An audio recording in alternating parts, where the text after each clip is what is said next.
In Tehran, the usually bustling streets bore an unusual tension. Zara, a young university student, was on her way to her literature class when she noticed something odd. The city was quieter, the usual cacophony of honking cars and lively chatter subdued. People moved quickly, eyes glued to their phones, brows furrowed in worry. News had spread overnight of an Israeli airstrike on a military facility inside Iran, stirring a mix of fear and anger among the public. While the government promised retaliation and portrayed strength, the citizens were left grappling with uncertainty. Zara found herself huddled with her friends at a cafe near the university. The conversations, typically filled with laughter and discussions of weekend plans, were instead focused on the news notification everyone had received. "It's like a shadow hanging over everything," Zara commented, sipping her tea. Her friend, Amir, nodded gravely, his face shadowed with concern.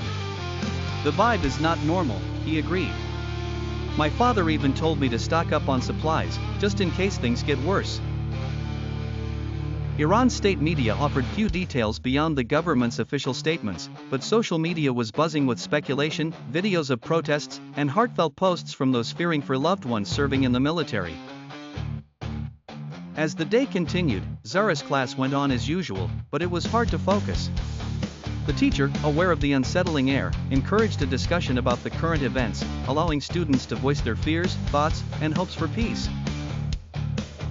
Zara felt a small comfort in sharing her anxiety with others who understood. As she made her way home that evening, Zara observed her city anew. The beautiful, ancient architecture of Tehran, faintly lit by the setting sun, seemed to hold its breath along with its people. Neighbors gathered quietly outside shops, discussing the events in hushed tones. They cast wary looks overhead, as if waiting for the next ominous sound from the skies. Zara realized that the airstrike's immediate damage was done not only to the physical target but to the hearts and minds of her fellow citizens. The fear of escalation and uncertainty about the future weighed heavily. Though life had not come to a halt, it was clear to Zara that the strike had disrupted the normalcy they had taken for granted. "We'll get through this," she thought, steeling herself with resolve as she made her way up the familiar flight of stairs to her apartment. But deep down, she, like everyone else, yearned for a return to normal, the simple, ordinary days that now seemed like a luxury far removed from their reach.